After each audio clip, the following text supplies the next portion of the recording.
네네. 네. 제가 오늘 준비한 거는, 일단은 그 암호가 저희가 그 서킷 컴플렉시티라고 하는 것들도 많이 보거든요. 그러니까 저희가 그냥 암호만 하는 것도 암호인데 저희가 그 효율을 되게 그 속도가 빠르거나 어떤 이제 키 사이즈가 줄이거나 이런 것들을 되게 중시하다 보니까 그 어떤 그 컴플렉시티 같은 어떤 그런 이론들을 좀 많이 봐요. 그래가지고 좀 또 저희가 또 그 진행하려고 하는 어떤 이제 바렌 리덕션이나 혹은 이제 그 몽고메리 리덕션 같은 경우에도 요것도 이제 어떤 의미에서는 이제 그 컴플렉시티를 그러니까 나눗셈을 하고 싶은 건데 이 나눗셈을 줄이기 위해서 여러 가지 이제 다양한 방법들이 나오는 거거든요. 그래서 이제 컴플렉시티 좀 약간 이론까지는 아니더라도 어떤 저희가 좀 추구하는 방향 그리고 제가 좀 공부하면서 느꼈던 생각들을 좀 나누고 그리고 네 그 오늘 또 그리고 준비한 건 이제 구체적으로 준비한 건 이제 카라추바와 이제 바렛 두 개 알고리즘 준비했어요. 그래서 요거 보시면은 저는 개인적으로는 조금 놀랐었어요. 그래서 네 보시면 좀 재밌으실 거라 생각을 합니다. 그러면 이제 진행을 해볼게요. 네, 그래서 첫 번째는 처음 말씀드릴 건 이제 서킷 컴플렉시티라고 하는 건데 저도 처음에 듣고 좀 많이 좀 의아했고 이게 좀 수학적으로 정의가 되나 약간 이런 것들 많이 생각이 들었는데 어, 듣고 나니까 좀 되게 좀 멋진 학문이라는 생각이 들었어요. 그래서 그 얘기를 좀 하려고 하는데요. 그래서 가장 먼저 시작하고 싶은 거는 그러니까 저희가 진짜 하고자 하는 건 그거예요. 그러니까 결국은 알고리즘, 그러니까 CS적인 관점에서 좋은 알고리즘 구현하고 싶은 건데, 그러니까 빠르고 되게 어떤 좀 이제 메모리 이제 적게 사용하는 거 구현하고 싶은 건데, 그거에 대한 조금 좀 한계나 이런 것들 좀 말씀을 드리려고 해서, 그래서 예를 들어서 저희가 임의의 함수가 주어졌다고 할게요. 그래서 x와 y는 어쨌든 유한한 어떤 것들이고요. 그러니까 저희가 컴퓨터가 다뤄야 되니까 어떤 유한한 것들이어가지고 이제 그러면 x를 그러니까 어떤 원소 줘서 y 주는 어떤 임의 함수를 줬다고 해볼게요. 그러면은 이거를 컴퓨터로 구현을 하려면 어떻게 해야 될까라고 생각을 들면은 가장 간단한 거는 그냥 그 컴퓨터 메모리에다가 이걸 다 입력을 하는 거예요. 그래서 이제 A부터 예를 들어서 뭐 원소가 A부터 뭐 Z까지 있으면은 이거 다 입력하고 그거에 대응되는 이제 그 값들을 여기다가 일렬로 이제 그 대입을 하는 거죠. 그러니까 딱 여기가 이제 그 메모리 그 크기가 될 거고 이게 그러니까 그런 거를 일단 무시할게요. 그러니까 예를 들어서 저희가 메모리에 접근하는 어떤 시간 이런 것들 다 무시하면은 사실은 이거 그냥 컨스탄트 타임 안에 그냥 다 접근 가능하다고 생각하면 이게 가장 빠르겠죠. 가장 빠른데 이게 저희 그 바로 한계점을 주는 그런 것들 말씀을 드리면서 이게 그래서 이제 저희가 계산이라고 하는 것이 이제 그러니까 뭐 수학적인 것뿐만 아니라 저희가 어떤 CS 관점에서도 계산이 왜 필요한지를 이제 이야기하는 어떤 그런 대목이 됩니다. 그래서 예를 들어서 저희가 근데 방금 요 예시에 대해서 제 F에 대해서 X의 그 크기를 이제 128비트가 들어온다고 해볼게요. 그러니까 비트 사이즈는 사실은 그냥 뭐 큰 거 아니거든요. 그냥 그 영일 숫자가 128개 들어오는 거에 그 불과한데 그런데 지금 원소의 개수가 2 128이다 보니까 그러면은 저희가 128비트가 들어와서 128비트를 나오는 이 F를 방금과 같은 이런 이제 맥락으로 한번 만들어 봐야겠다라고 하면 바로 문제가 생기죠. 왜냐면은 그러면은 이제 예를 들어 0000에 들어왔을 때 그거에 해당하는 128비트를 뭔가를 써요. 다시 뭐 0001에 들어왔을 때 뭔가를 또 쓰게 되면은 그럼 저희는 지금 도메인의 개수가 2 128승이잖아요. 그러면은 근데 그 각각 그 도메인의 그러니까 그 할당되는 그 코도메인 그 크기가 118비트예요. 그 말인 뜻은 뭐냐면은 지금 요 메모리가 저희가 필요한 메모리의 총 크기는 128 곱하기 투투디 128이 돼서 이에 투투디 135승이 되거든요. 항상 암호하면 이런 숫자들을 계속 보게 되는데 이게 이거 감이 안 오실까 봐 제가 예시를 들었는데요. 예를 들어서 1테라비트 하드웨어가 있다고 해볼게요.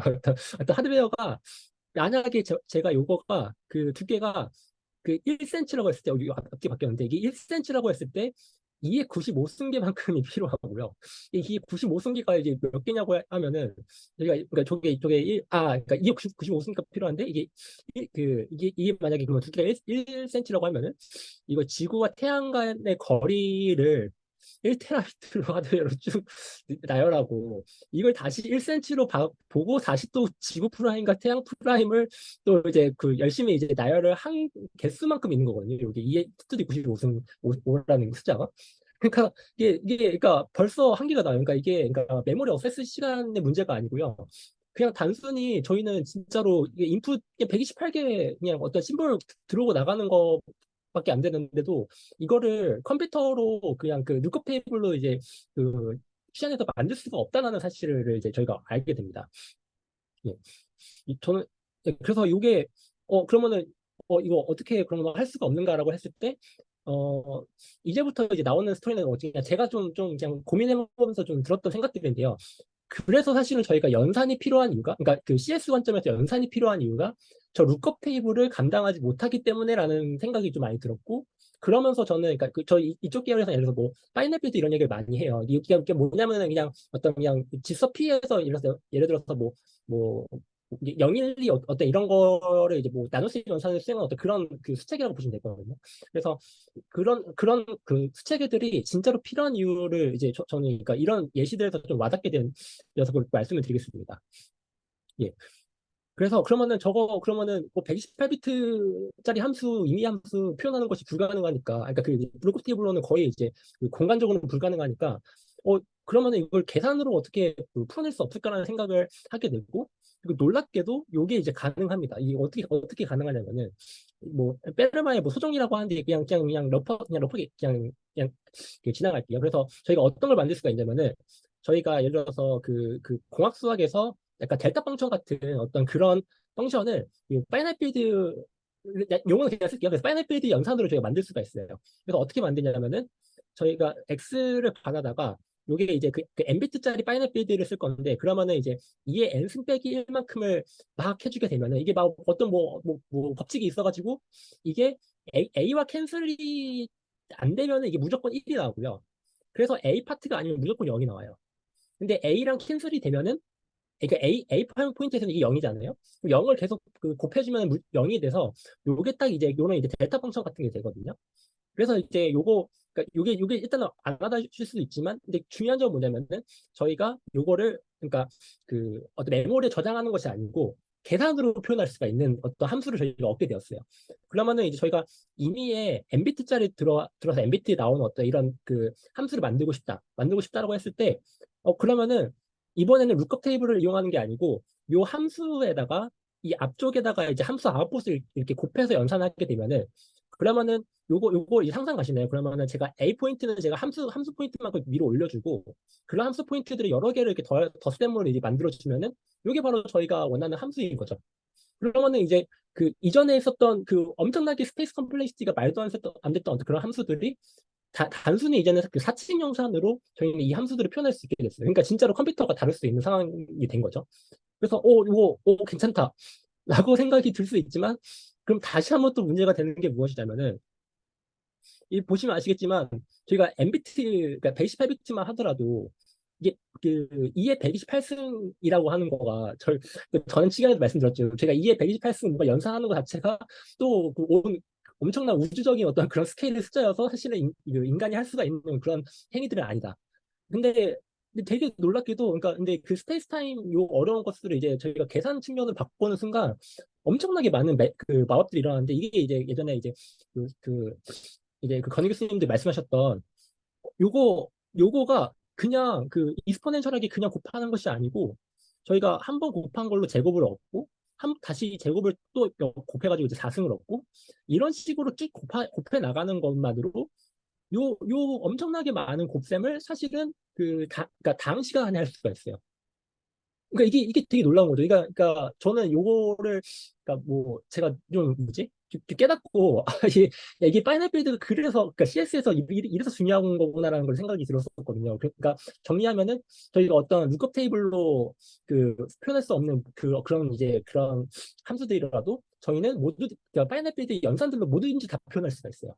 다 표현할 수 있는데, 그러면은 이제 다시 그러면 생각이 드는 거는 그러면은 그럼 모든 함수들이 다 저희가 당 시간 안에 이걸 다 계산할 수 있을까? 그러니까 이제 자연스러운 이제 질문이 될 거잖아요.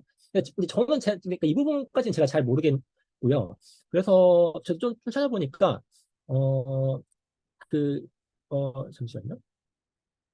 네. 그래서 이제 그 이야기는 좀 뒤로 하고, 그래서 이제 그래서 이제 저희가 이제 룩업 탭을 만드는 거 대신 이제 계산이 왜 필요한지, 그리고 이제 컴플렉시티가 왜 필요한지 이제 조금 이제 정의를 해야 되고 이런 이제 이야기를 해야 될 시간이 이제 왔습니다. 그래서 이제 저희는 그래서 그러면 이제 참고로 그좀 이상한 거 있으면 다 질문해 주세요. 중간중간마다 질문해 주세요. 네, 일단 계속 할게요. 그래서 이제 저희는 그러면은 이제는 그 알고리즘이라는 걸 이제 그 정의를 해서 이제 이게 어떤 게 이제 계산 효율적이다라는 이제 말을 할 건데 저희는 이제 알고리즘을 이제 이피션트하다고 하는 걸 저희가 어떻게 얘기할 거냐면 방금 말씀드렸던 인풋 사이즈에 대비해서 그 이제 저희가 연산의 횟수가 그냥 폴리노미알만큼 이게 연산이 이제 그 아리트메틱이라 해서 그냥 덧셈, 뺄셈, 곱셈으로 표현될 수도 있고 혹은 이제 로직 게이트 연산으로 표현될 수도 있어요. 그래서 이거는 그 유닛은 그때그때마다 다르지만 그게 이제 아무튼 이제 그 개수가 폴리노미알계로 그 바운드 되면은 그러면은 저희는 알고리즘이 이제 이피션트하다고 할 거예요. 그러니까 무슨 말이냐면은 저희는 이제 이미 어떤 함수를 이제 룩업 테이블 말고 이렇게 이제 그 어떤 그 연산으로 다 치환해가지고 이제 알고리즘을 이제 인풋 그 다 이제 입력을 할 건데 요게 이제 그 당 시간 안에 연산만 할 수 있으면은 우리 요거 이제 이피션트 해라고 이제 이야기를 하는 거죠. 네. 그런데 요게 이제 약간 좀 트리키한 부분이 있거든요. 그래서 예전에 이제 그, 그때도 이제 그 폴리노미알이라고 하는 게 약간 그 포문의 개수라고 러프하게 말씀을 드렸는데, 근데 사실은 약간 그러니까 여기서는 약간 트리키한 부분이 있어요. 그러니까 인풋 사이즈 대비 이제 폴리노미알 그만큼이다 보니까 예를 들어서 이쪽에서 가장 유명한 알고리즘이 있거든요. 그게 어떤 거냐면은 이게 이제 그 소수 판별 알고리즘인데 저희가 그 많이 이제 들어본 걸로는 저희가 이미 그 소수 두개 곱한 합성수를 이제 그 인수분해하는 거는 이제 다음 시간에 안에 잘안 된다 이런 것들이 잘 알려져 있잖아요. 그래서 이게 뭐 RSA를 만들고 막 이렇게 되어 있는데 사실은 어떤 숫자가 주어졌을 때 이게 소수인지 아닌지 판별하는 거는 이거는 이제 폴리노미얼 타임안에 돼요. 그러니까 방금 말씀드린 그러니까 요 숫자의 사이즈 대비 저희가 그 당 시간 안에 풀 수가 있다라는 말씀인 거거든요. 네. 그런데 그래서 요게 제가 아는 그러니까 MP 문제인데 이 MP 문제가 P 문제로 바뀐 거의 유일한 사례이고 엄청나게 많은 상들을 받은 걸로 알고 있어요. 근데 뭐 MP와 P는 이후에 좀 말씀을 드릴게요. 네, 그래서 이제 근데 요거가 근데 왜 이렇게 어렵냐 그러니까 이걸 말씀드릴 건 아니고 왜 이렇게 어렵냐만 좀 말씀을 드리면은 그러니까 그러면은 그러니까 되게 나이브한 생각들을 할 수 있거든요. 예를 들어서 주어진 숫자가 예를 들어서 MBC예요. 그러면 저희 인풋 사이즈는 N이에요. N인데 그러면 요거 그 소수인지 아닌지 판별하는 거 그냥 포문을 하나 돌려가지고 그래서 X보다 절반 사이즈만큼 그냥 숫자 하나 돌려서 요게 이제 나눠지면은 그러면은 소수가 아니네. 포문이 끝날 때까지 안 나눠지면은 요거 소수네. 이렇게 이제 알고리즘을 만약 만들었다고 하면은 이거 보시면은 포문이 이제 하나 써 있잖아요. 하나 써 있고 안에 연산 하나 있으니까 요거 단시간 안에 해결된 게 아닌가라는 생각을 할 수가 있어요. 근데 이제 네 요게 이제 네, 수정님 바로 아시는데 요게 이제 그러니까 그 컴플렉시티 쪽으로 이제 공부할 때 가장 드는 착각인데 저희는 그러니까 그 인풋 사이즈 대비 당 시간에 끝나야 되는데 지금 뽕은이 이제 돌아가는 걸 보시면은 이게 1부터 이제 x 그러니까 2분의 mb까지 돌잖아요. 그러니까 mR3B까지 돌잖아요. mR3B까지 도는데 예를 들어서 제가 이거 128비트라고 하면은 이게 그러면은 2의 127번 연산을 수행한다는 말이 되거든요. 그러니까 지금 연산이 그러니까 근데 저희는 그 인풋 사이즈가 128이잖아요. 이게 n이 128이잖아요. 그러니까 연산이 여전히 익스포넨셜하게 줄고 있는 거죠. 네, 그래서 이게 그러니까 전에는 사실 뽀문이 사실은 그냥 폴리노미얼 타임이랑 러프하게 맞다라고 말씀드렸지만, 근데 진짜 저희가 그 신경 써야 되는 거는 인풋 사이즈 대비 이 인풋 사이즈 대비 요 회로가 정말 뭐 게이트 개수나 어떤 그 연산 개수가 정말 단위로 이제 끝나는가. 이제 그래서 요거 예시를 보게 되면은 이게 소수가 프라임 인 거를 이제 저희가 알아내는 알고리즘이 다음 시간에 끝난다라는 게 좀 얼마나 대단한지가 조금 느껴지게 되는 거죠. 이게 1000비트 뭐 2000비트라고 하더라도 그 2000개의 어떤 다한 개수만의 어떤 이제 연산만으로 요거를 저희가 이제 표현할 수가 있다. 그래서 저도 배우면서 되게 좀 재밌는 것 같아요. 네. 그래서 이제 이제 아까 전에 그럼 이야기가 다시 올라갈 건데요. 저희가 그러면 이제 룩업 테이블을 그냥 이제 그 연산의 관점으로 그러니까 폴리노미알의 관점으로 이제 다 이제 바꿔서 생각을 하는 건데 그러면 이제 저희가 그러면 그럼 회로라는 거를 이제 좀 정의를 하고, 이제 컴플렉시티를 정의를 하고, 이제 그 회로를 조금 이제 나눌 예정이에요. 이제 수학을 공부하니까 모든 이제 수학을 다 분류를 하고 약간 그래야 하잖아요. 그래서 이제 저희도 이제 회로를 정의하고 이제 나눌 건데, 회로에 대한 이제 정의는, 저희는 이제 그 오브젝트는 다음과 같이 이제 디렉티드 그래프라고 해서 이제 방향이 있는 그래프로 정의를 할 거예요.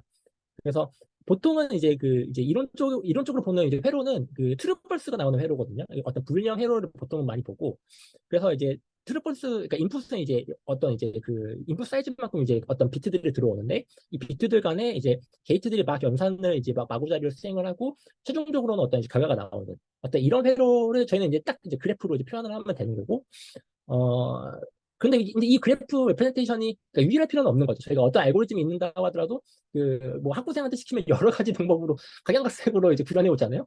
그러니까 그런 거와 같이 사실은 요 이제 이 그래프도 유일할 필요는 없지만, 근데 그런 건 이제 정의를 할 수가 있죠. 이제는 그러면은 이 표현은 알고, 이제 요 그래프의 예를 들어서 이 뎁스나 이런 것들은 다 유한하다 보니까, 그러면은 이 알고리즘을 표현하는 이제 최소 뎁스 뭐 이런 거는 이제 수학적으로 이제 정의를 해볼 수가 있는 거죠.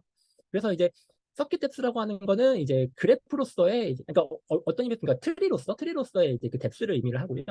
그리고 이제 연산의 개수라고 하는 거는 이제 요 서킷의 이제 요 노드의 개수, 그러니까 그 그래프로서 노드의 개수, 혹은 이제 뭐 연산으로서 게이트 개수인데, 근데 저희가 어떤 알고리즘의 그 최소라는 것도 이제 좀 약간 어떤 의미에서 약간 정의를 해볼 수가 있는 거죠. 요 그래프 관점에서 정의를 할 수가 있을 거고요. 예. 그리고 이제 이 서킷을 나눌 건데, 이제 여기서 이제 예전에 이제 그 건희 교수님이 말씀하셨던 저희가 어떤 그 숫자를 곱하는 거가 사실은 이제 그 로그램만에 이제 할 수가 있다는 그런 매직이 일어나는 것들을 이제 분류를 하려고 하거든요. 그래서 저희가 이제 서킷을 NC 서킷이라고 하는 것을 이제 저희가 이제 나눌 건데요. 나눌 건데 어떻게 나눌 거냐면은, 저희가 이게 인풋 사이즈가 그래서 이게 이제 n이라고 하면 이제 개수가 이제 그 노드가 n 개가 있을 텐데, 요 근데 그러니까 요 이제 그 각각의 이제 그 노드들은 개수가 폴리노미얼 개가 있더라도 저희는 요 뎁스가 그 인풋 사이즈 n에 대해서 로그 n, 그러니까 로그 n의 i 승계만큼으로 이제 표현될 수 있는 그런 표현이 있으면은 그 알고리즘을 그 NCI라고 이제 부를 예정입니다. 예, 그래서 이제 보통 이제 요게 이제 저희가 이제 그 알고리즘 보는 사람들이 그 서킷 관점에서 보는 관점이거든요. 저도 요거를 이번 기회에 공부하면서 알게 됐는데, 왜 이렇게 이상한 정의를 하냐라고 하는데, 이게 이제 그 저번에 견희 교수님이 말씀하셨던 그 관점이랑 연관이 있어요. 그러니까 무슨 말이냐면은, 저희가 그러니까 그 다항 시간에 연산을 수행을 할 수 있는 어떤 그 알고리즘이 있다고 하더라도, 이 연산 횟수가 로그 n 개만큼, 그러니까 로그 n으로 줄었으면 좋겠거든요. 그러니까 저희가 그래서 x를 뭐 128승 하는 것이 사실은 x의 로그 2 128승 해가지고 뭐 로그 얼마죠? 로그 6인, 그러니까 6번인가요? 그러니까 6번만 연산이 되는 것처럼. 그래서 저희가 그러니까 이런 걸 상상을 하고 있는 거예요. 그러니까 저희가 먼 미래에는 엄청나게 컴퓨터 파워가 엄청나게 발달해가지고, 예를 들어서 이 뎁스 한 번만으로는 그 모든 병력 컴퓨터들이 요 연산들을 다 연산을 해줘요.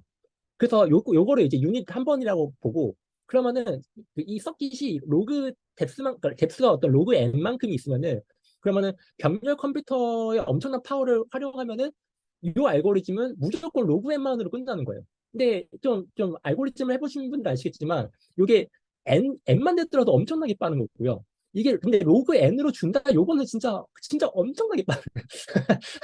엄청나다는 말을 더 어떻게 할 수가 없는데, 예를 들어서 뭐 저희가 뭐 엄청나게 유명한 알고리즘이 뭐 포리에 포리에 트랜스폼 같은 것도 n 제곱이 n 로그 n으로 준 건데도 막 이거 진짜 혁명적이다, 이거 엄청나게 안 쓰인 데가 없잖아요. 그러니까 이쪽에서는 어떤 그 리니어 오더가 로그 오더로 줄어드는 것이 진짜 임팩트가 엄청 크거든요. 예, 그래서 저희는 그러니까 이런 것들을 좀 소망을 하고 있어요. 그래서 저희가 어떤 알고리즘이 있을 때, 이 알고리즘이 그러니까 뭐 다한 개수만큼 이렇게 뭐 있을 수 있어도, 요 뎁스가 로그 n으로 떨어지면, 그러니까 로그 n은 아니더라도 그 로그 n의 아이슨 로그 n 곱하기 로그 n 곱하기 해가지고, 이게 좀 약간 이상한 표현들인데, 아무튼 n은 아닌 거죠. 아무튼 n은 아니니까 엄청나게 빠르지 않을까라고 해가지고, 이제 이런 이제 그 서킷 클래스를 이렇게 나누게 되고요. 그래서 이런 이제 MC 서킷을 다 모은 거를 이제 NC 클래스라고 하고, 그리고 이제 그 수학에서 그 되게 유명한, 그러니까 뭐 7대 문제인가요? 아무튼 거기에 들어가 있는 P와 MP 문제들 있잖아요. 그러니까 그런 것들도 되게 중요한데, 근데 제가 공부해 보니까 이런 것들도 다 사람들이 궁금해하더라고요. 그러니까 모든 다항 시간의 어떤 그 구현 가능한 어떤 알고리즘들은 다 이 NC 서킷으로 다 표현이 가능한가? 그러니까 사실은 모든 다항 시간 알고리즘은 사실은 병렬 컴퓨팅을 이용해서 그 어떤 권희 교수님이 하셨던 그런 매직들이 항상 다 일어나는가? 약간 이런 것들도 이쪽에서 다 궁금해하고 있고요. 그러니까 네, 지금 정말 많은 어떤 좀 그런 좀 내용들이 있고 이게 되게 또 프랙티컬한 거죠. 그러니까 저희 입장에서는 그러니까 이걸 발견하면 돈이 되는 거죠. 그러니까 알고리즘 구현해서 돈이 되고. 그러니까 엄청 뭔가 좀 뭐라 죠 이론적으로도 의미 있고 되게 현실적인 어떤 그런 분야가 아닌가 싶다는 생각이 좀 들었습니다. 그래서 이걸 이렇게 소개해드리고 싶었고요. 그래서 이제 알고리즘 공부할 때 이렇게 이제 컴플렉시티를 정말 좀 많이 잘 따지는 어떤 그런 네, 상황입니다. 그래서 이제는 이제 두 번째로는 네, 질문 없으시면은 그 카라츠바 알고리즘 그리고 바렛 리덕션을 좀 말씀드리면서 네, 네, 그러니까 이게 이제 그 계산대수라고 불리는 이제 그 뭐지 그 강의를 들으면은 이제 처음으로 많이 마주치게 되는 이제 알고리즘 두 개거든요. 그래서 어, 제 생각에 처음 배웠을 때 진짜 엄청 놀라웠어요. 그러니까 그 카라츠바 알고리즘은 뭐냐면은 이제 단순히 엠비트 두 개 곱하는 알고리즘이에요. 곱하는 알고리즘인데 이제는 저희가 이제 방금 이제 서킷이라는 걸 이제 배웠으니까 그러면은 저희가 이제 엠빗 이제 들어와서 곱하는 걸 어떻게 이렇게 뭐 스크롤북 형태로 이제 뭐 곱해가지고 더하는 거 알잖아요. 어떤 뭐 비트 연산을 어떻게 하겠지만 어떻게 이렇게 더하는 거 이제 다 알고 있고 그러면은 이제 저희 머릿속에 그려지는 거죠. 요거가 그러면은 뭐 NC 서킷 중에 뭐 어떤 형태 있구나 뭐 이런 것도 이제 다 그려지실 거고 뭐 그래서 뭐 이런 거는 패러렐로 이제 할 수 있겠네 이런 거는 어떻게 뭐 뎁스로 할 수 있겠네 뭐 이렇게 이제 좀 구형 관점에서도 뭔가 생각을 해볼 수가 있겠죠. 네, 그리고 그런데 지금은 제가 요 서킷에 그러니까 원래는 이제 진짜 게이트 개수를 다 세야 되는 게 맞는데 일단은 뭐 하드웨어적인 어떤 그런 이슈 혹은 그런 문제를 생각해서 엔드 게이트가 여기 게이트 중에 가장 비싼 거라고 할게요. 그래서 저희는 요거가 지금 보시면은 그러니까 엔드 게이트라는 게 그냥 여기서 곱셈 생각하시면 되거든요. 그래서 요거 지금 다 만들어내는 것이 지금 그러니까 요거와 요걸 곱하고 요거와 요걸 곱하는 거다 보니까 이게 지금 16번의 엔드 게이트를 수행을 한 거거든요. 그래서 지금 하고 싶은 건 뭐냐면은 그 엔드 게이트를 요 16개보다 더 줄일 수가 있을까가 이제 질문이 되겠습니다. 음. 근데 저는 처음에 이걸 매 질문하지 당연한 거 아니야라는 생각을 했거든요. 이거 16번보다 이거 어떻게 줄일 수 있다고? 그래서 네, 조금 한 5초만 조금 생각을 할 만한 시간을 가지고 좀 넘어가겠습니다. 네, 저는 도저히 생각 못 했거든요. 이거 처음에 들었을 때, 그러니까 이걸 왜 생각하는지조차도 몰랐어요. 이거 어떻게 줄일 수 있다는 거야. 근데 그 네, 제가 예전에 말씀드린 것처럼, 그러니까 카사키 컴플렉시티에 이거 이상한 매직들이 막 일어나는 거죠. 그러니까 룩업 테이블을 이제 다항식으로 변환한 것부터 뭐가 좀 이상한 일들이 계속 막 벌어지고 있어요. 이게 사실은 뭐 이게 더 좋아질 리가 없을 것 같은데, 더 좋아지는 어떤 네 그런 일이 일어나는 네, 일단은 이제 좀 토론이 길었는데 좀 말씀을 드리면은 요게 이제 1960년대에 이제 콜모그로프 수학자분으로도 유명하신 분으로 알고 있긴 하거든요. 예. 예, 그래서 요 분이 이제 모스크바 대학에서 이제 세미나를 하면서 이제 말씀을 하시는 것도 그런 문제라고 해요. 이 석기를 아무리 디자인해도 저거 n제곱 이상으로는 그러니까 n모스트 n제곱은 써야지 저거 이제 달성하는 것 같다. 근데 요거를 이제 8년간 고민하셨다고 하더라고요. 그러니까 일단 위키에 있는 내용입니다. 저는 잘 모르고 그 출처는 위키고 근데 그 세미나를 듣고 일주일 후에 그 세미나를 들었던 카라츠바라는 학생이 저거 n제곱 아니고 한 n.1 그러니까 n의 1.54 정도로 엔드 게이트 개수만으로 저거 구현이 가능하다라는 이야기를 했다고 하는 거예요. 그래서 이 뭐냐 라고 했더니 그러니까 아이디어는 그래서 요거 간 것 같습니다. 그래서 그러니까 제기적으로 알고리즘을 풀 건데요. 그러니까 일단은 이렇게 두 비트 연산을 볼 거예요. 그래서 그러니까 지금 이게 01, 01인데 제가 이거 숫자를 0, 1, 2, 3으로 생각하기 위해서 여기 앞에다가 2를 곱했어요. 그래서 여기를 이제 로우 비트, 이게 하이 비트인데요.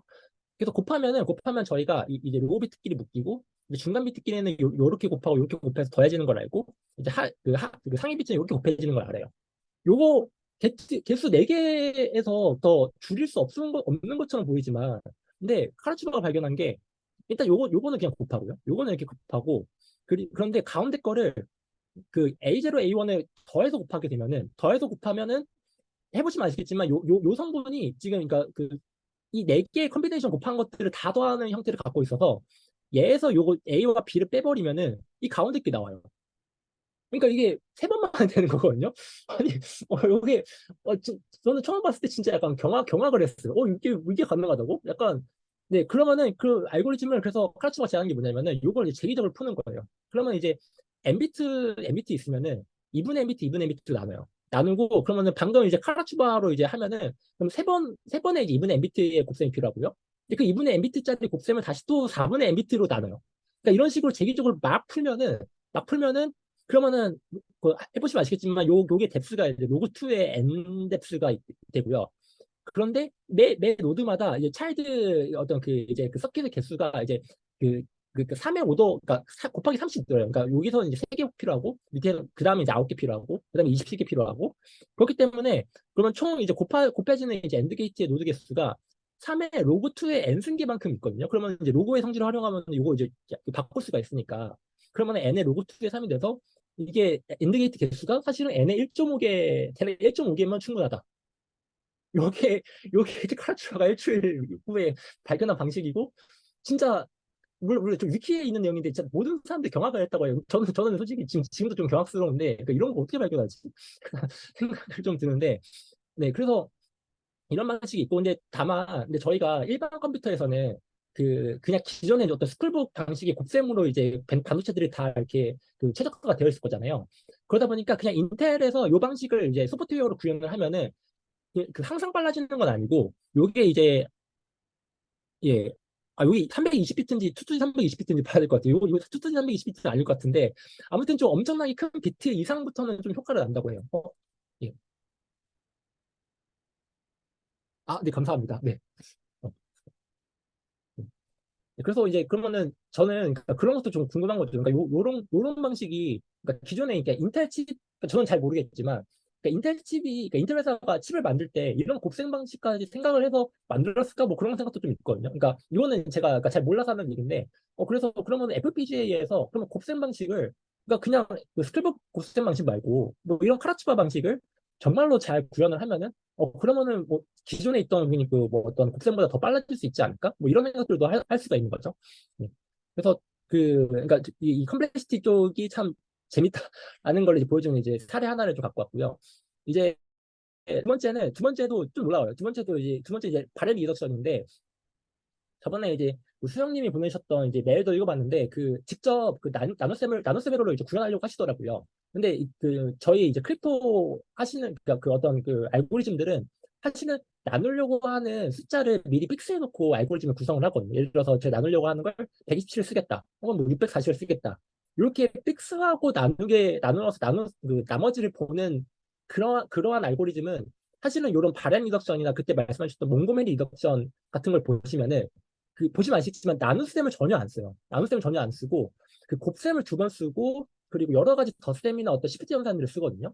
근데 제가 알기로는 제가 뭐 지금은 잘 모르겠지만 예전 컴퓨터는 이 나눗셈이 한 20클락 정도 된대요. 그리고 곱셈이 한 1에서 한 4클락 정도 들어가지고 이게 곱셈을 2번 쓰는 게 나눗셈 한 번 쓰는 것보다 빠르다고 하더라고요. 그리고 요거는 이제 비트가 늘어나면 늘어날수록 그러니까 요거는 이제 하드웨어 레벨이고 예를 들어서 그 소프트웨어 관점에서 예를 들어서 한 200비트짜리 나눠야 될 일이 있다. 이러면은 진짜 곱하는 거 2번이 훨씬 더 빨라지게 돼서 사실은 그 암호 알고리즘에서는 나눗셈 회로를 쓰는 일은 거의 없긴 해요. 다 이제 바렛 그 알고리즘이나 이제 그런 걸 쓰게 되는데 이것도 참 놀랐거든요. 그래서 이것도 이제 좀 말씀드리려고 해요. 근데 요거는 수식을 봐야지 이 알고리즘이 왜 동작하는지를 알 수가 있었어요. 근데 수식은 직관이 전혀 없어서 그거는 일단 건너뛸게요. 그래서 알고리즘만 소개를 하면은 좀 근데 알고리즘 그러니까 방금 크라치바는 그래도 좀 이야기할 거리가 있었는데 이건 좀 이야기할 거리도 없고 약간 좀 이상하긴 해요. 아무튼 그래서 지금 그러니까 n비트짜리 2개를 곱하고 이제 근데 그 그러니까 라지 n으로 이제 모듈러리 연산 수행하려고 하는 거거든요. 그런데 저희가 근데 이걸 연산을 하려고 할 때 필요한 것들이 조금 있는데 알파와 베타 이런 것들을 이제 다음과 같이 파라미터를 잡아줘야 되고 그리고 요 뮤라고 하는 이제 발해상수라고 하는데 요거를 그러니까 2의 n 플러스 알파만큼 더한 다음에 이제 n으로 나눠진 요거 네 감사합니다.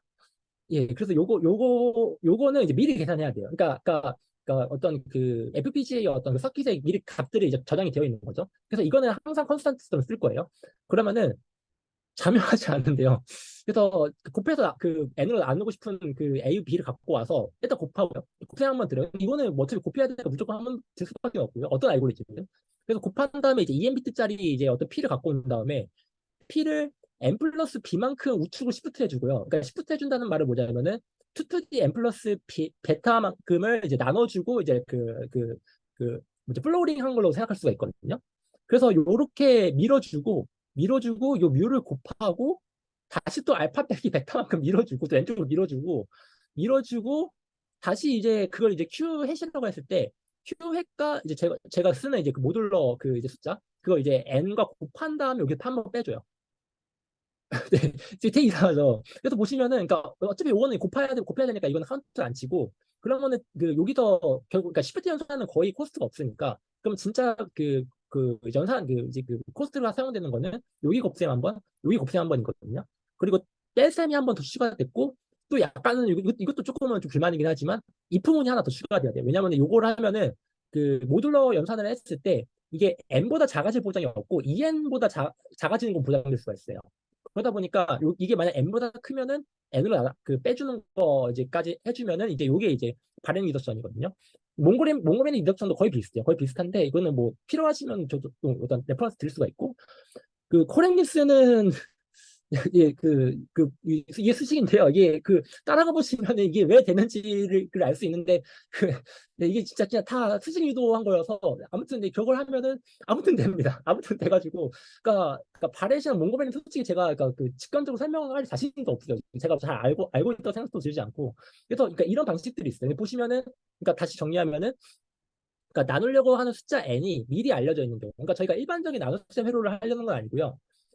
나머지를 나눗셈을 하려는 애는 그러니까 미리 이제 알고리즘 레벨에서 미리 공개가 돼 있어요. 그러니까 이거를 회로에 박아 넣는 거죠. 그러니까 그런 류의 작업들을 그러니까 크립토 어떤 그런 장치들을 만들 때 사용을 하는 걸로 알고 있거든요. 네.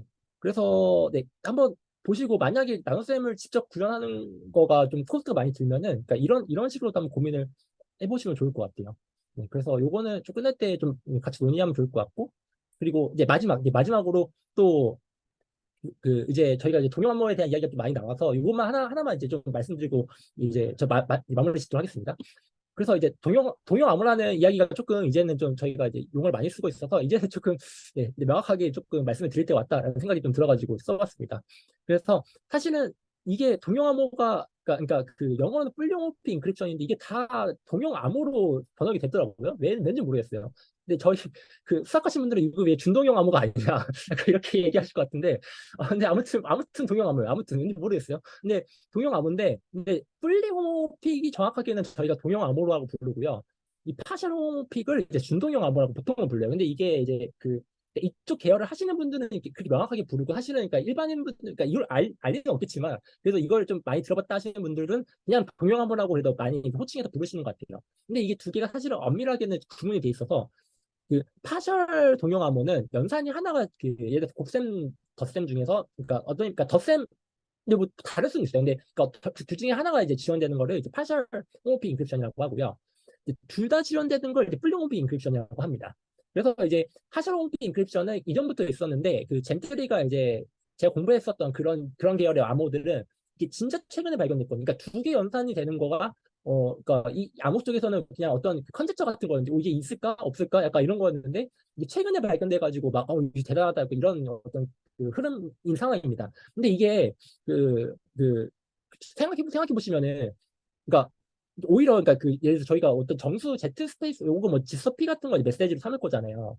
그러면은 저도 처음에 헷갈렸던 게 저희 Z에서 만약에 에디션 주면은 그냥 에디션 가지고 Z 액션 저희가 정의할 수 있고 그러니까 권희 교수님이 저번에 하셨던 것처럼 예를 들어서 8을 제 메시지에 곱한다는 걸 그냥 에디션을 8번 하겠다. 요걸로 이제 정의할 수 있고 그러면은 에디션 갖고 그냥 G 스칼라 곱하는 거는 가능하네. 근데 그 8 곱하는 거 자체가 정수 두 개 곱하는 거니까 요 에디션 자체가 다시 또 멀티플리케이션을 정의를 하네. 약간 그렇게 생각하다 보니까 그럼 요 에디션 하나 가지고 모든 동영암호가 되는 것이 아닌가라는 생각을 할 수가 있거든요. 근데 제가 처음에 그런 생각이 들었었어요.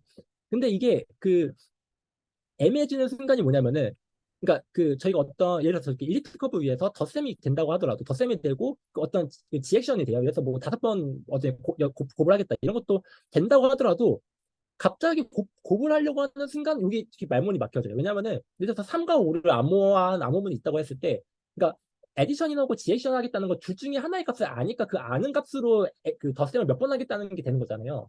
근데 이게 둘 다 암호화되어 있다 보니까 이 둘 중 하나를 기점으로 몇 번을 연산을 해야 되는지 덧셈을 해야 되는지를 모르게 되는 상황이 생깁니다. 그래서 이제 그 일반적으로 이제 암호 쪽에서는 이게 연산 하나가 된다고 하더라도 이게 연산 두 개, 그러니까 곱셈을, 그러니까 덧셈으로부터 만들 수 있지 않을까? 이게 조금 다 퀘스천 마크였던 상황이었었어요. 그러니까 이게 이제 딱 그러니까 저희가 그 Z에서는 지액션이나 Z곱이나 사실은 같은 거지만 그 되게 암호 쪽에서는 지액션은 가능하지만 그러니까 덧셈 연산은 돼서 지액션은 가능하지만 그 연산 그 암호문끼리 곱셈은 또 다른 문제가 되는 게 되게 좀 신기한 상황인 거죠.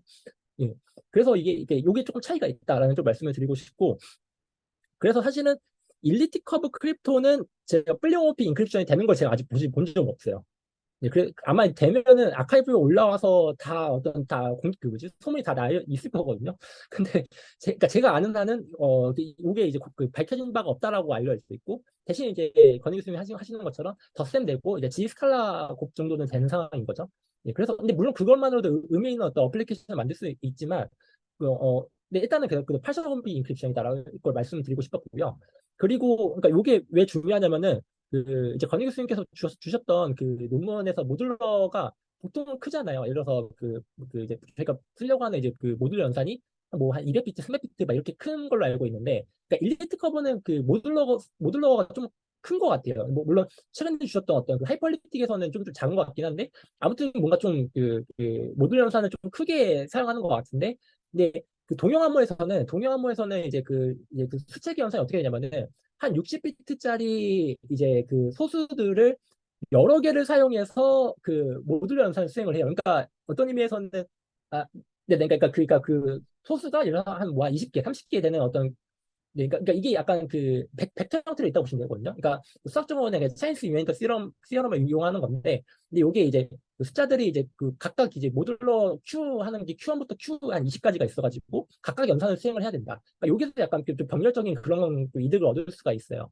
그러다 보니까 저는 약간 여기가 약간 좀 분기점이라고 생각을 했었던 게, 그러니까 지금 제가 타겟을 잡고 있는 게 일리티 커브의 그 모듈러 연산인지, 그래서 진짜 동영암모의 모듈러 연산인지 이제부터는 조금 갈린다고 생각을 해서 요걸 조금 공유 좀 드리고 싶었습니다. 좀 말이 좀 수서가 없었는데 일단 제가 준비한 거 여기까지고요. 네, 잘 들었습니다. 혹시 뭐 네, 질문이나 코멘트 있으면 듣고요.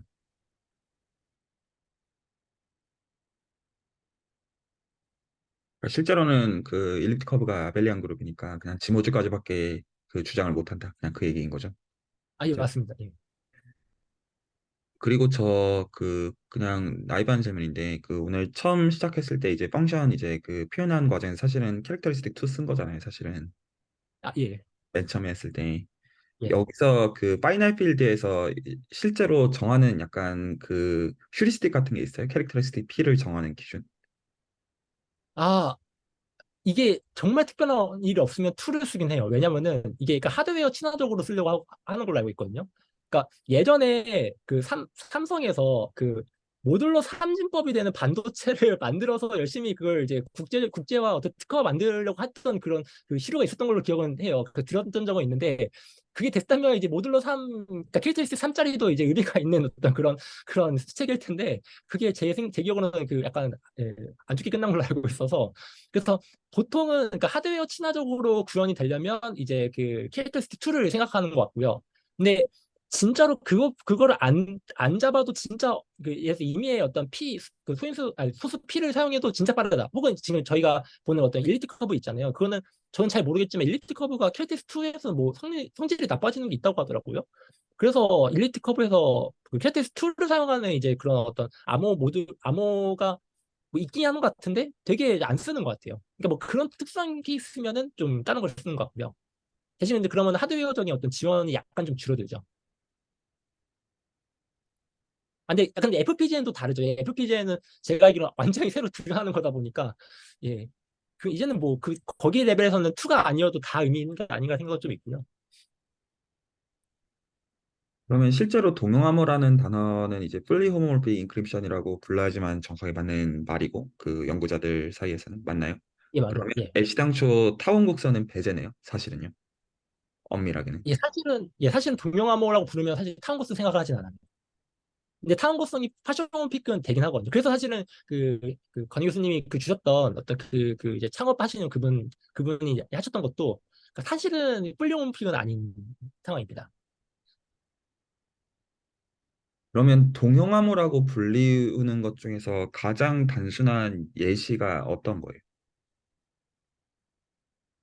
어, 거기부터는 진짜 단순하게 설명드릴 수 있는 게 너무 어려워서 일단은 제가 좀 한번 그냥 즉흥적으로 말씀을 드려볼게요. 요게 저희가 LW라고 불리는 건데 그런 암호인데요. 요게 어떻게 형성되어 있냐면은 요게 A1부터 AN까지 B 이렇게 되어 있는데 요게 이제 지서 P에 이제 N 플러스 1승 이렇게 되어 있어요. 근데 요거 P가 아까 말씀드린 것처럼 이게 소수일 수도 있고 이게 뭐 어떤 그 맥락에 따라 되게 다양해요. 그래서 요게 이제 그 소수들의 곱들로 표현할 수도 있거든요. 그래서 방금 말씀드린 건 이게 소수들의 곱이어서 요게 이제 뭐 차이니스 이면더 시어럼으로 뭐 여러 가지 효과적으로 연산할 수 있다 뭐 이런 얘기를 말씀드린 거고요. 아무튼 그래서 저희는 암호가 이렇게 되어 있고요. 근데 이게 어떤 거냐면은 A1부터 N까지는 이제 유니폼이 랜덤이고요. 그냥 완전히 그냥 트루 랜덤이에요. 트루 완전 그래서 그 집서피에서 아무거나 그냥 선택을 하고요. B는 어떻게 만드냐면은 B는 그리고 시크릿 키는 이제 S1부터 SN이라고 하는데 이것도 이제 집서피 내에 속하긴 한데 대략 작아요. 대략 작아서 그냥 러프하게 마이너스 3부터 뭐 3까지 뭐 이런 숫자다라고 할게요. 이런 숫자라고 되게 작다고 보시면 되고 그러면은 B를 어떻게 구사하냐면은 A1부터 SI까지 다 더해주고요. 다 더해주고 여기다가 이제 메시지를 심고 메시지인데 그러니까 여기다가 또 이제 오류를 넣을 건데 이것 또한 그러니까 한 마이너스 3부터 한 3까지 뭐 이 정도가 되거든요. 그러니까 지금 이제 마이너스 3이라고 하는 거는 제가 지금 요거 레프레젠테이션을 마이너스 2분의 P에서 2분의 P로 잡는 어떤 그런 관점을 택해서 약간 그런 제가 마이너스라고 부르는 상황이고요. 그래서 이제 오류를 주고, 그러니까 그 약간은 그 좀 통신하신 분들은 이게 통신 관점이랑도 맞닿는 건데, 그래서 오류를 아래로 깔아놓다 보니까 여기다가 이제 오류보다 좀 약간 이격을 시켜놔야 되는 스케일 팩터가 있어요. 그래서 이제 요걸 이제 LW 암호문이라고 하고, 그래서 보시면 아시겠지만 요게 이제 요게 B 파트라고 하면은 이제 오류가 이제 아래로 깔려 있고, 그러니까 그 시크릿 키를 알고 있는 사람은 A로부터 요 파트를 다 지울 수가 있어서 그럼 메시지는 요 위로 깔리게 돼서 메시지가 뭔지 알게 되고요. 근데 시크릿 파트를 모르면은 A가 어떻게 유니폼이 랜덤하다 보니까 이 자체가 유니폼이 랜덤이잖아요. 근데 물론 그러니까 요거가 이제 공개된 그 시점부터 요게 완전히 트루 유니폼은 아니지만 저희가 이제 암호학적으로 요게 이제 좀 안전하다라고 이제 하는 것들이 있어서 그래서 요걸 이제 사용을 하고 그래서 이제 그러면은 요거를 이제 사이퍼텍스트 1, 사이퍼텍스트 2라고 했을 때 근데 오히려 쉬워요. 오히려 엘리트 컵보다 그러니까 더 쉽다고 생각을 해요. 그러니까 그러니까 암호문과 사이에 덧셈은 그냥 이렇게 더하면 되거든요. 더하면 그 오류가 약간 올라가긴 하지만 이게 아까 오류가 약간 조금 올라가긴 하지만 그래도 이게 좀 그냥 좀 러프하게 된다라고 말씀드릴 수가 있고 이제 곱셈은 사실은 요거를 이제 어 바로 일반 분들한테 설명하기는 되게 자신이 없는데 오히려 수학자분들한테 설명할 자신이 있습니다. 이게 곱셈의 실체는 뭐냐면은 저희가 방금 제가 이 디크리션을 어떻게 정의한 거냐면은 C1을 받아서 그러니까 C1이라는 게 뭐냐면은 A1부터 이제 AN, B를 받아서 요게 이제 B 빼기 A1, S1 쭉쭉 해서 AN, SN 이렇게 하는 거잖아요. 요게 그러니까 사실은 요게 디크리션 펑션이 뭐냐면은 사실은 요 집서 P n 플러스 1에서의 그 듀얼 공간에 속해 있는 어떤 그런 함수로 생각을 할 수가 있거든요. 그러면은 저희가 어떤 그런 사이퍼 텍스트의 곱을 어떻게 정의하면 되냐면은 사이퍼 텍스트 두 개 곱을 어떻게 정의하면 되냐면은 그 요 디크리션 펑션을 수행을 했을 때 진짜 곱이 되는 것처럼 정의하면 되잖아요. 그러니까 디크리션 펑션을 수행해서 물론 오류가 있겠지만 그러니까 요게 그러면 실제로는 그러면 M1 더하기 E1 M2 더하기 E2 물론 여기 앞에 스케일링 팩터가 좀 있어요. 네. 약간 이렇게 될 거지만 어찌됐든 이게 잘 정의된다고 했을 때 그러면은 네, 요 곱셈이 지금 있는 상황인 거거든요. 네. 근데 물론 이게 오류가 막 그 메시지와 막 엉겨 붙어가지고 막 이상한 일들이 펼쳐져요. 그래서 요거를 이제 점차 해결해 나가는 식으로 이제 동영화가 엄청 발전을 했고요. 예. 그래서 일단은 예, 이렇게 일단 이 기술의 그거는 요거입니다. 그래서 요게 수학적인 그거 실체이고요.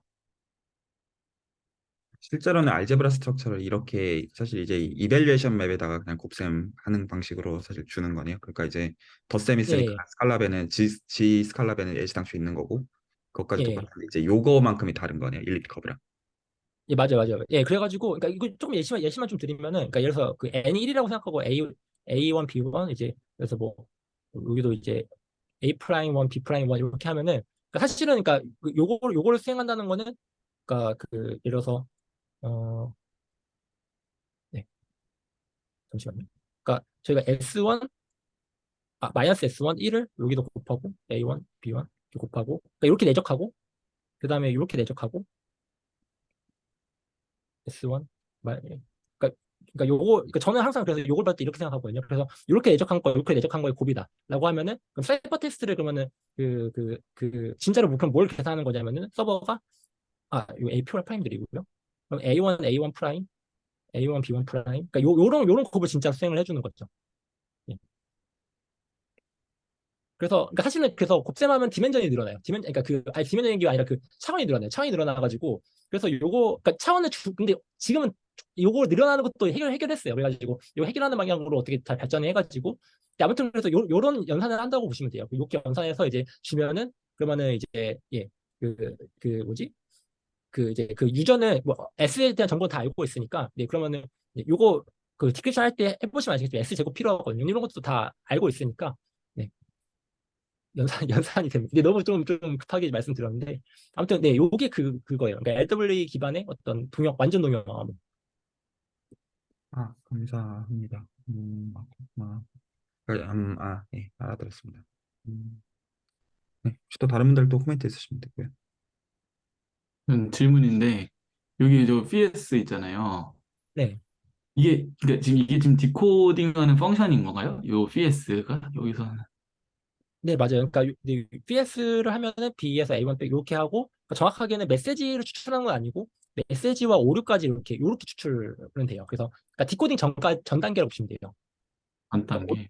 네, 그래서 오류까지 제거하면은 이제 그 메시지인데 근데 요게 이제 근데 곱셈을 할 때, 그러니까 서버 곱셈을 할 때, 이 메시지, 그러니까 오류를 없애고 메시지만 곱하는 방법이 또 알려진 게 없어요.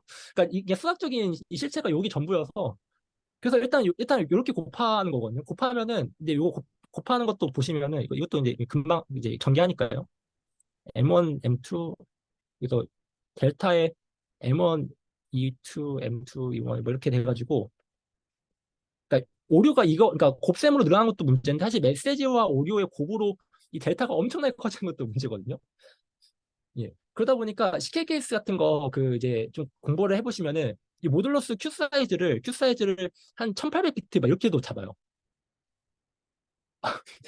그러니까 이런 거 다 감당하려고 엄청나게 키우거든요. 엄청나게 키워서 예, 이거 진짜 좀 무지막지합니다. 뭐 CK 케이스 같은 거 예.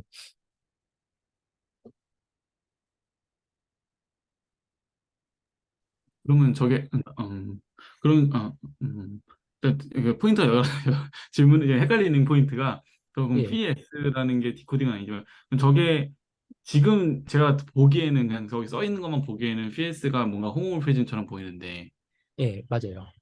홈오모피즘이 되게끔 뭔가 만드는 작업인 거죠. 그 아, 예. 아이디어를 따라 만드는 그런 과정일까요? 그러니까 제가 이걸 말씀드린 이유는 그러니까 이 암호문과 사이의 곱셈을 정의하기 위해서 일단은 저희가 그러니까 요 수식을 들어본 거거든요. 그래서 말씀하신 대로 이게 이제 이벨리에이션 맵으로서 이제 그러니까 요게 이제 되는 거잖아요. 요게 되는 거다 보니까 그래서 그러니까 그러니까 서버가 어떻게 뭘 연산해야 되는지를 알려준다는 맥락에서 말씀드린 거였어요. 그러면 이제 서버는 그러면 암호문 두 개를 받으면 실제로 연산을 어떻게 하냐면은 진짜 요렇게 뭐라 하죠? 뭐 크로넬 곱이라고 하네요. 뭐 아무튼 뭔가 이렇게 이제 네 번 곱셈을 수행을 하게 되고요. 예, 그 다음에 해보시면 아시겠지만 요거 두 개는 더해줘도 돼요. 근데 요거는 이제 디테일이라서 일단 넘어갈게요. 아무튼 이런 류의 작업을 많이 수행하면은 이제 서버가 그러니까 이 암호문 두 개를 곱한다라는 걸 정의할 수가 있거든요. 그래서 그 정의를 하기 위한 어떤 수학 백그라운드라고 보시면 될 것 같아요. 그래서 오히려 이거는 이제 일반인분들한테 이렇게 말씀을 안 드리고 수학자분들이니까 이렇게 그냥 이거면 된다. 엄청 편하죠. 아니 왜냐 제가 이 오, 질문 네, 들었던 이유가 예, 그러니까 그 제가 그냥 러플리 이해했었던 거는 그 C1과 C2가 지금 사이퍼 텍스트라고 쓰신 거잖아요. 그 예, C1과 C2가 이제 그러니까 걔네들을 각각의 정체를 모르고서도 이제 뭐 걔네들을 연산을 해서 이제 하는 것이 이제 홈오프 인클루션이라고 좀 이해를 하고 있었는데 맞아요, 맞아요. 예, 근데 이제 그럼 그 레벨에서 뭔가 이제 연산이 이루어지는 걸 생각했는데 그 맞긴 한 거죠. 근데 그거 맞는데 이제 저거를 이제 FES라는 저 FES를 씌워서 저기서 뭔가 이제 연산구도 따와가지고 C1하고 C2의 어떤 곱을 정의하고 아, 이런 거라고 이해를 하면 될까요? 예, 근데 중요한 거는 근데 그러니까 PS는 그 서버가 모르고요. 왜냐하면 이게 시크릿 키로 정의되는 거다 보니까 그러니까 PS는 모르죠. PS는 모르지만 근데 그러니까 이렇게 정의를 하고 곱셈을 이렇게 정의하고 나면은 어차피 그 유저가 그 디크리션 하면은 메시지가 곱해져 있을 걸 아니까 그러면은 요거가 사실은 요거다 보니까 그러면 서버 입장에서는 요것만 그 계산을 해주자 인 거죠. 네, 그래서 근데 요게 근데 곱셈 한 번 하고 그냥 보내줄 거면 이게 무슨 짓이야라고 생각할 수 있지만 저희가 덧셈 곱셈이 엄청나게 많이 있다 보면은 이런 걸 서버가 다 일일이 해줘서 이제 보내주는 거가 이제 동용암호라고 이제 하는 거죠. 음, 예, 음, 예, 근데 보시면은 요게 근데 한 번 그 뭐지 개수가 늘어나긴 하거든요. 개수 늘어난 건데 요거를 다시 그러니까 다시 또 어떤 뭐 A2 프라임, B2 프라임으로 바꾸는 방법이 또 있어요. 근데 요거까지는 더 디테일한 거 같긴 해가지고, 네. 그래서 요게 뭐가 뭐 디멘전이 계속 늘어나는 것처럼 보이지만 사실 이것도 다 해결되어 있고요. 예. 그리고 오류도 엄청나게 늘어나는 것처럼 보이지만, 네. 물론 그러니까 여기 다 이제 또 어떤 연구로 바로 넘어가는 맥락이긴 한데 요걸 이제 다 스케일링 팩터로 나눠가지고 막 예, 뭐 요 나눠서 막 이렇게 막 네. 이렇게 뭐 진행하는 방법들도 있고요. 그래서 이제 모듈러스를 깎아가면서 뭔가 연산을 하거든요. 이게 스케일링 팩터 하나가 어떤 의미에서 그러니까 그냥 모듈러스 그 60비트짜리 하나씩이라고 보시면 돼요. 그래서 그거를 모듈러스 깎아가면서 뭔가 좀 예, 그 오류를 다 이렇게 좀 핸들을 하면서 뭔가 곱셈을 수행을 하는 것도 그런 걸로 보시면 됩니다. 요게 CKS 사실 전부라긴 뭐한데 네, 곱셈이 되는 원리입니다. 공명함을 알려면 이거 사실 이것부터 알았어야 되는 거였네요. 실제로는 타원 곡선의 핵심이 아니고 아, 예, 이게 예. 더 중요한 거네요. 예. 예, 동영함은 사실 그래요. 동영함은. 근데 말씀하신 엘리트 커브도 예, 중요할 수는 예. 있겠지만, 어떻게 지마줄이 어떻게 알지브라에 비벼? 이건 뭐 말이 안 되죠. 네, 좋습니다. 그 혹시 다른 도쿠멘트들 더 있으신가요? 그러시면 일단 레코드는 여기서 정리하도록 하겠습니다. 잘 배웠습니다.